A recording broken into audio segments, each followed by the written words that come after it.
Good morning, everybody. Welcome to the exciting episode of Queening with the Empress, and we are on set. You know what? I'm so excited. This is the first of many episodes that we'll be doing with a wonderful live audience. They are all here, so it will be fun. And yes, me happy. Look at my set. I am so happy. I feel like such a queen. But I am your host, as always, Patience Pat Phiri, your Empress. And today we want to talk about something that is very close to my heart. And my audience members are here. So say hello, everybody. Something. Show me something. Like, yay. Abantu bebona ukuthi yazi sikhuluma labantu abakhona. Because listen. Okay, I see you, Butle. You're waving. Yay. Hey, hi, yay. Okay, so yes, we do have a live audience that is here.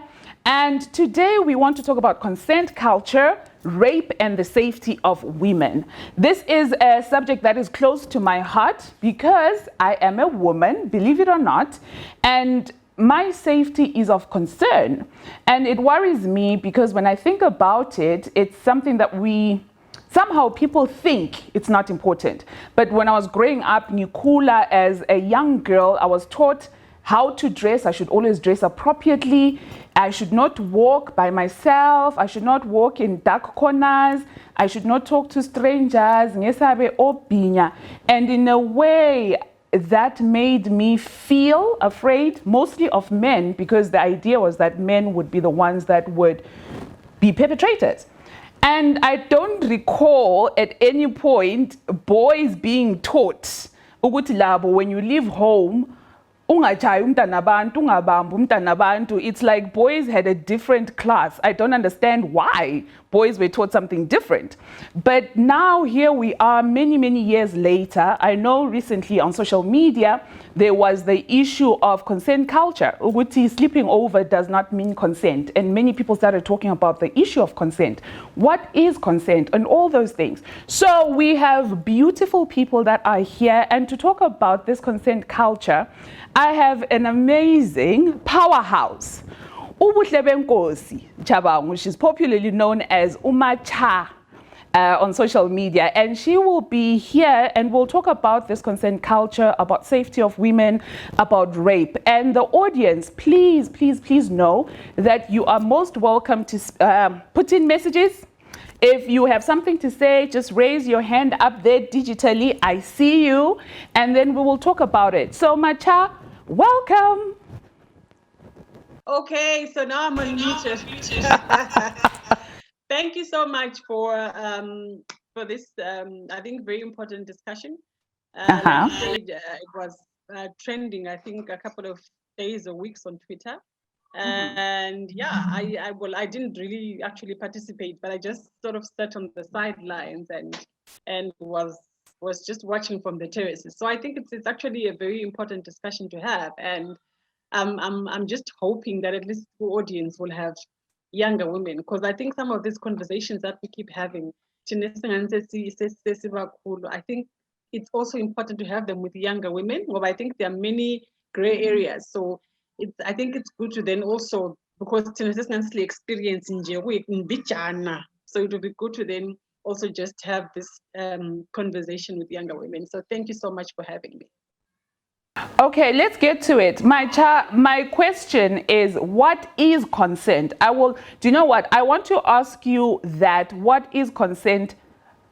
What does it mean? And I would love for the people in our audience to also tell us, what do you understand by consent?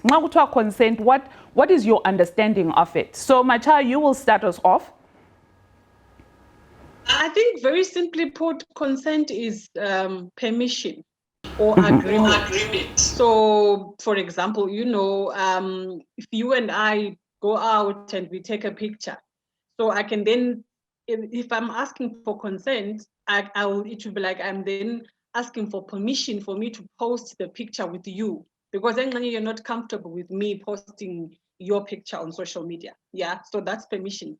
The other one would be agreement, where I'd love to go for drinks with you, but not so sure if that's the kind of thing, because maybe we haven't done it before. So I'm then asking you. So if you give me consent, it means you have agreed.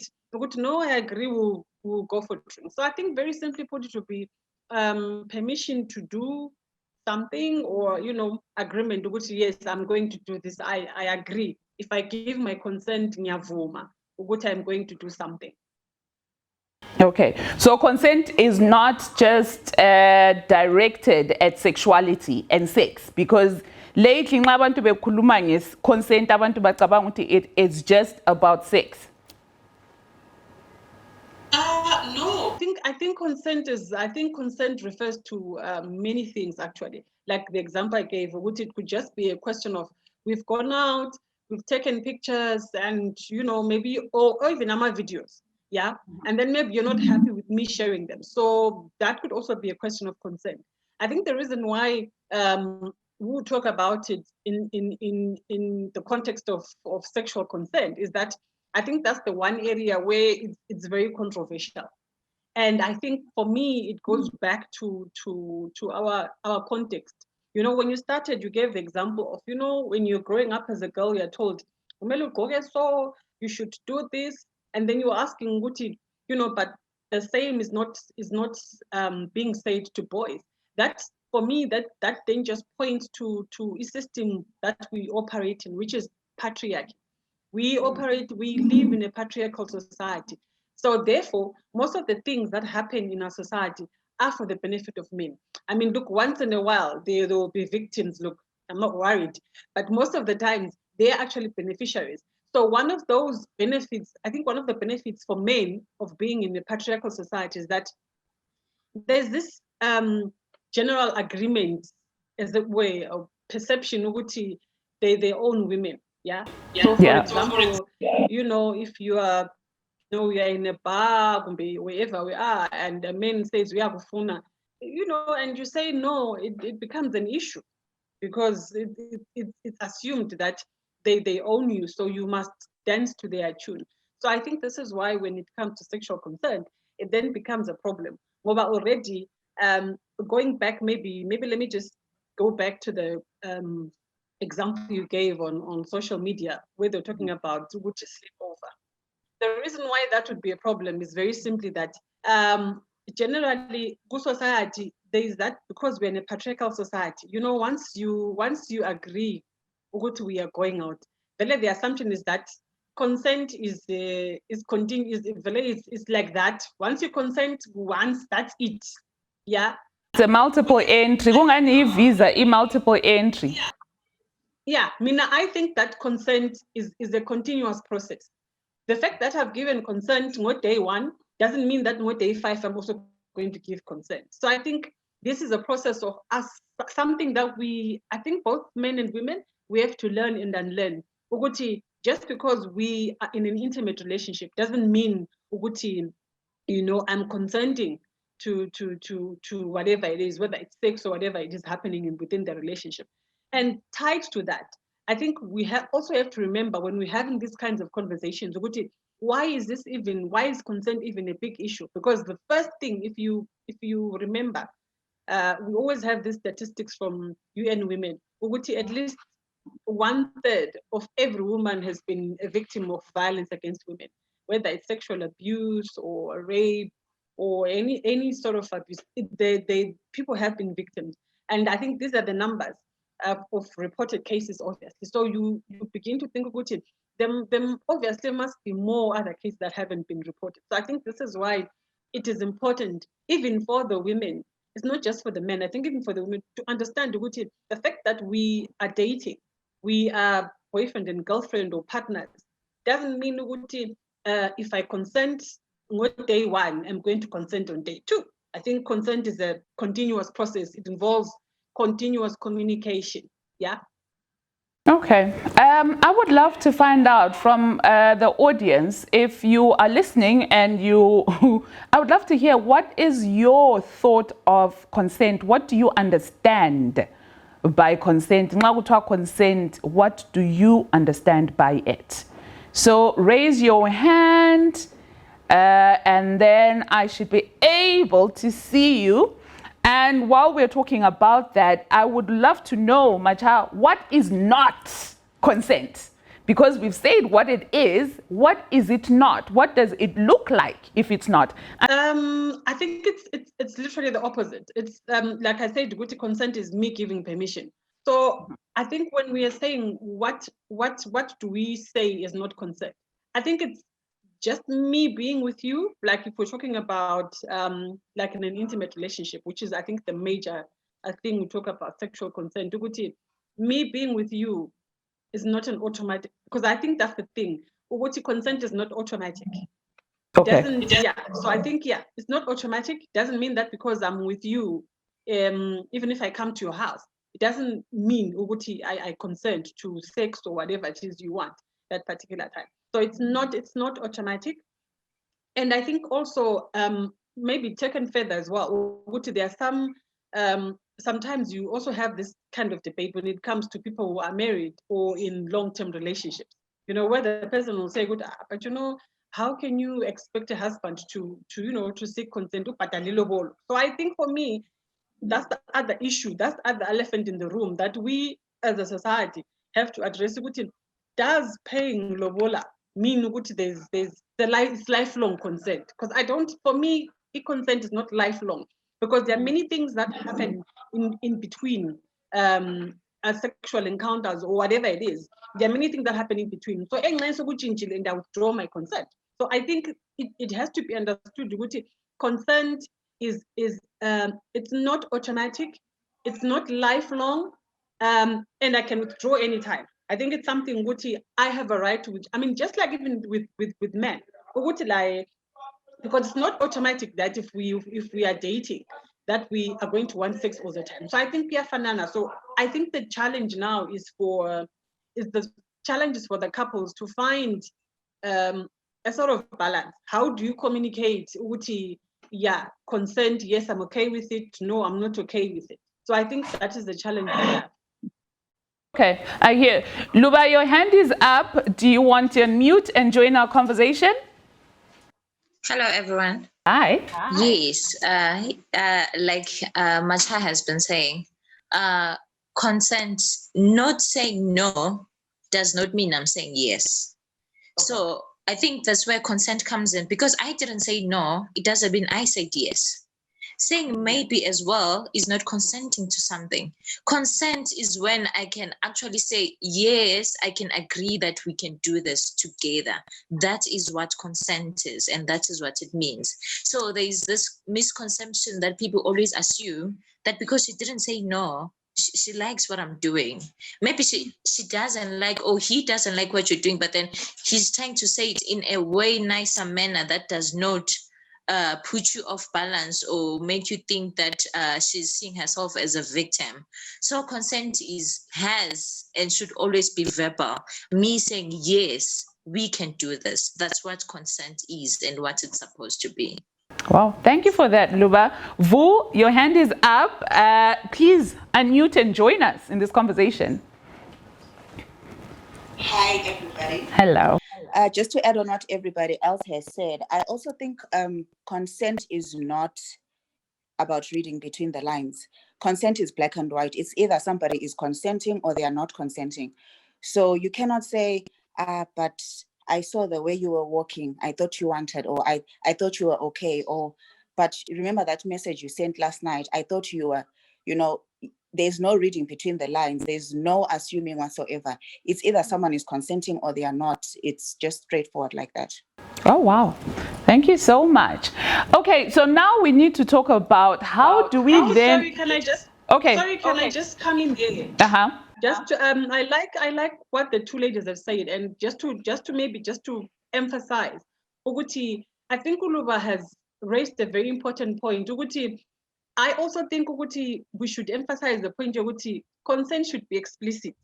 Yeah, and that's also what Uvu is saying. Uguti, you shouldn't be saying Uguti, because I was looking at her, she didn't no, she was smiling, because it's also about, I think when it comes especially to sexual concern in an intimate space, and maybe I've gone to this man's house and okay, maybe when I'm getting there, we've agreed. I'm thinking that's what I want to do, but then I'm no longer feeling like I want to do that. Yeah. So it's also about even the body language, the whole package. It's the body language also, but also me saying, yes, I consent, could be no, angisafuni. Because sometimes it could be, like who says, I'm a bit uncomfortable because I've come to your space and we've been planning this for weeks. No, ansafuni. So maybe I'm trying to find a way. So I think it should, we should also take that into account. Okay, that is really good. I would love for us to move forward and say, how do we then create a consent culture? What do we need to do so that these things are understood? It can't be consent if I'm drunk. It can't be consent if I'm not in my right senses, whatever my right senses are. So how do we then move forward and create a consent culture which will then make sure that the safety of women, not just in Bulawayo, not just in Zimbabwe, but globally, is something that is taken seriously? Because there's so many people, I will go back to that thing online. People were saying, but if someone comes over for a sleepover, automatically they've consented. And that was very worrying for me, because how are we in 2021 still debating about what consent is? It's like, why are people trying to justify, if I buy her a drink, automatically it means this. If I say pss, pss, and she doesn't say no, so how do we create a safer environment and create a consent culture for ourselves and those around us?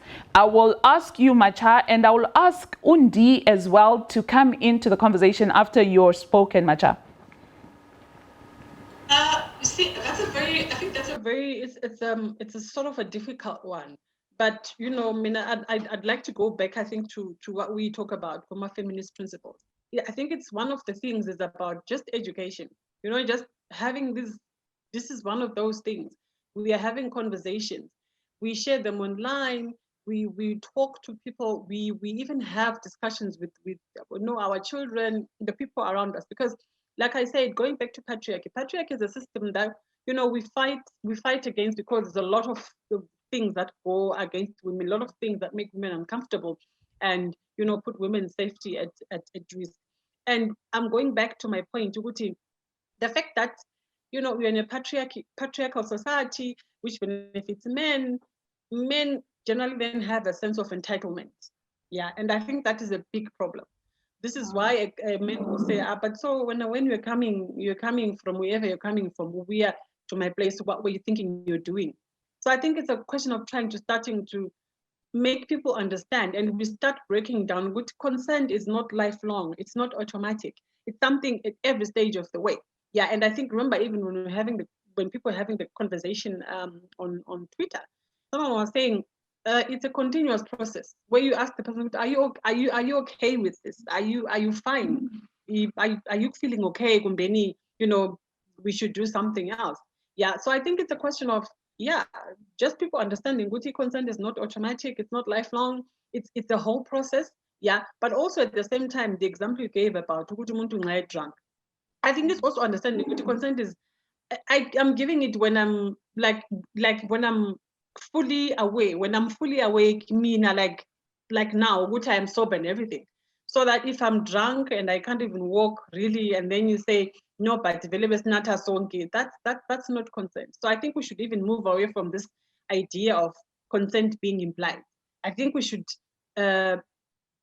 actually, fight for consent to be explicit so that it's very clear. Because remember, the other thing I think that people were now talking about was even in terms of like sexual consent.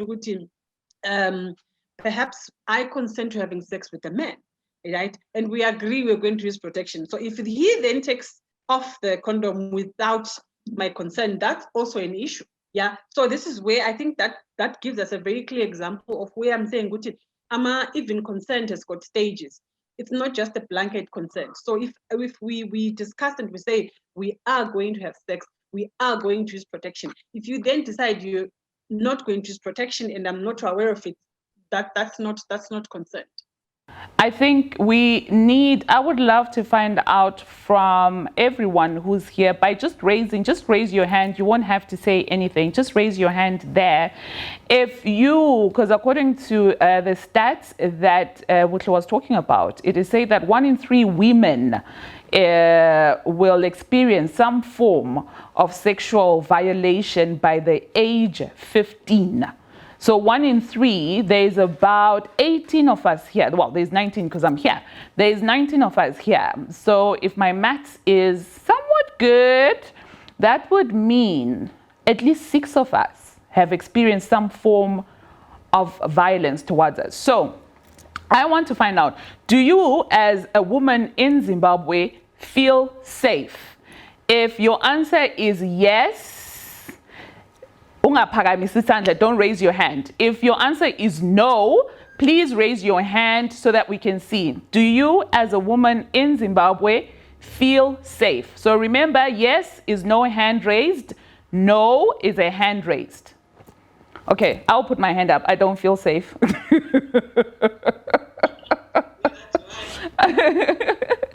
So that is the question. Do you as a woman in Zimbabwe feel safe? Don't raise your hand if you feel safe. If you don't feel safe, just raise your hand.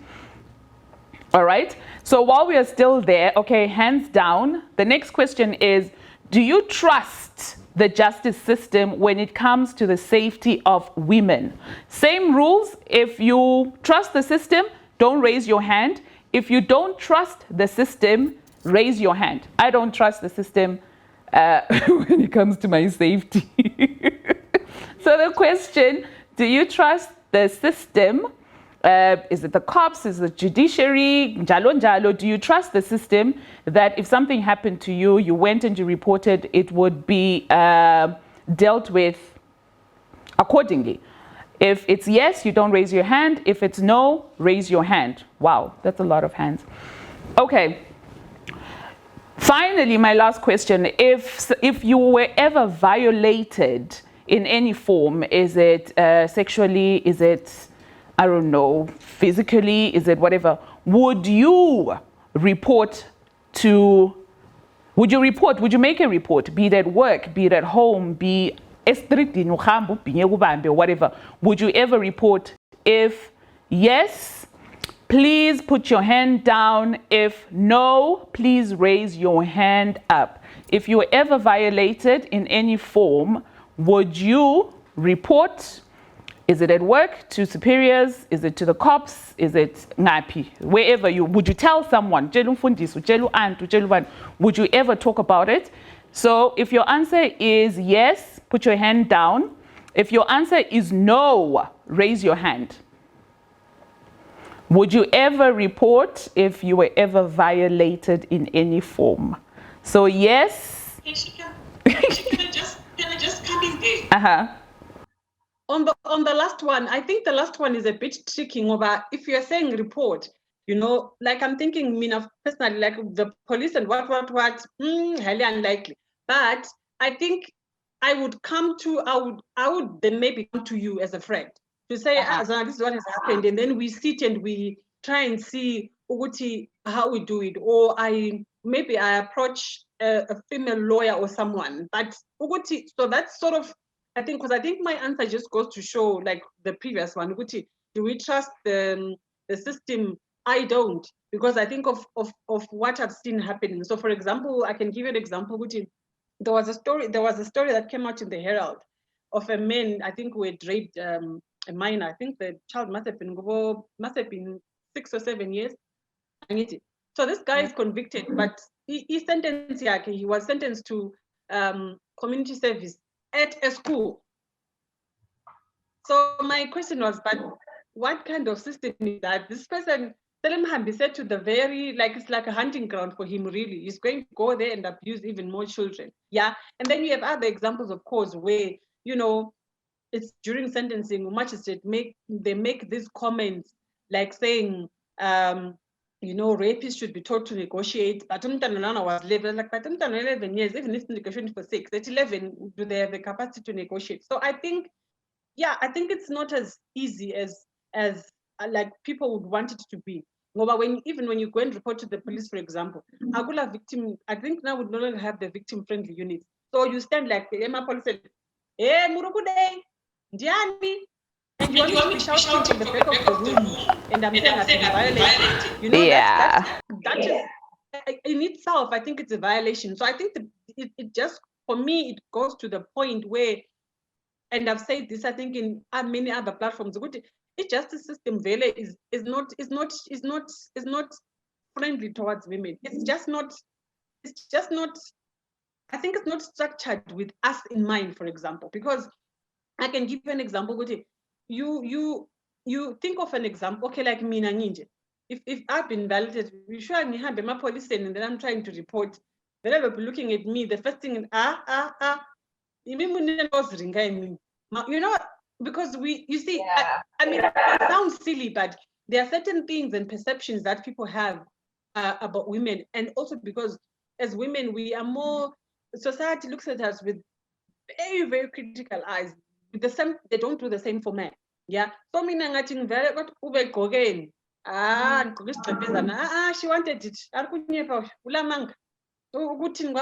And then they look at you. It's like, and you see even on social media when you do get reports, someone says I've been violated. There is a problem where then someone but look at the character, you know. So it's like there are certain it's like even when I remember there was some couple of years ago there was a story in the Chronicle about a sex worker who had been raped. Well, even in the comment section, people were saying, vele gunjani. You see, so you can tell as far as you're concerned, when okay, so they're not even okay. When I'm even saying sex worker, they're not even saying sex worker. They're saying you see, so that goes back to our issue of consent. That is her line of work, but does it mean that she wants to be having it with you all the time or with anyone? Just assumed because that's her line of work, she must just agree. Why is she refusing, you know? We will stop it here for today, but be sure to join us when we continue the conversation next week. We'll still be talking about consent, rape, and safety of women. Bye-bye.